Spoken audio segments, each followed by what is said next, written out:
ဒါက blog ကြမှာจะစစ်တဲ့ QR ပေါ့နော်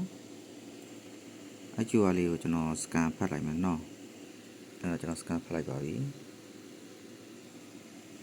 အဲ့တော့ကျွန်တော်ရဲ့အကောင့်ကစာရင်းအများကြီးပေါ်လာ blog ကြနေဒီမှာ remoteပါကျွန်တော် blog ဆယ်တဲ့ပုံစံလေးကျွန်တော်အကြံပြမယ်နော်ဟောဒီဖုန်းနံပါတ်ဒီဖုန်းနံပါတ်ကကိုကြိုက်တဲ့ဖုန်းနံပါတ်ကိုထည့်လို့ရကျွန်တော်ကျုံတဲ့ဖုန်းနံပါတ်ကိုထည့်လိုက်မယ်ကုတ်ကတော့ကျွန်တော်မြန်မာပေါ့နော်ကုတ်ပြီးနောက်ကဖုန်းနံပါတ်ထည့်ကျွန်တော်ဖုန်းနံပါတ်ထည့်လိုက်ပြီကုတ်တောင်းပြီပေါ့နော်ဒါဆိုကျွန်တော်ကုတ်တောင်းလိုက်တာဒီဘက်မှာဖုန်းလာတာပေါ့နော်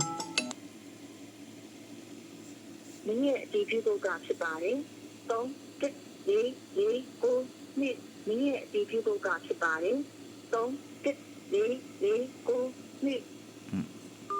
နောက်ဆင့်တက်လာအဲ့တော့ဒီနေရာမှာမေးကြတာဘယ်ဖုန်းနံပါတ်ထည့်ရမှာလဲတကယ်ကြဒီ account blog ကြနေတဲ့အကောင့်နဲ့ friend ဖြစ်ထားတဲ့ account ကိုလမ်းအကူညီတောင်းအောင်ပါအဲ့တော့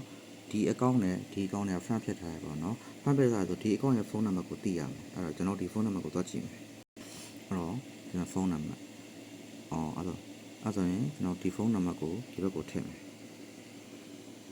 အဲ့တော့ရှေ့ရဲ့ကုတ်ကမြန်မာပဲပေါ့နော်မြန်မာနာဒီဖုန်းနံပါတ်ထည့်မယ်နော်အဲ့လိုဖုန်းနံပါတ်ကဒီ next ကိုနှိပ်လိုက်မယ် next ကိုနှိပ်လိုက်ပြီးဆိုတာနဲ့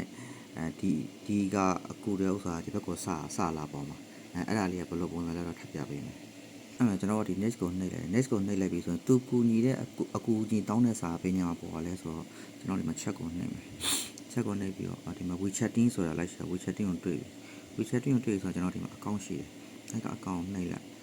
သူက Hairfront အကူနဲ့လှမ်းတောင်းတော့ကျွန်တော်ဒီ Hairfront အကူလေးကိုကျွန်တော်နှိပ်လိုက်မယ်ကျွန်တော်ဒီ Hairfront အကူလေးနှိပ်လိုက်ပြီပေါ့နော်အဲ့တော့ဒီ Hairfront အကူကိုနှိပ်လိုက်တာနဲ့ဒီလိုမျိုးလေးပေါ်လာမှာဒီ account ကအကူကြီးလှမ်းတောင်းတာဒီလိုပုံစံမျိုးလေးပေါ်လာပါကိုကကူညီမှာဆိုတော့ဒီပေါ်စာလေးကိုနှိပ်လိုက်ကော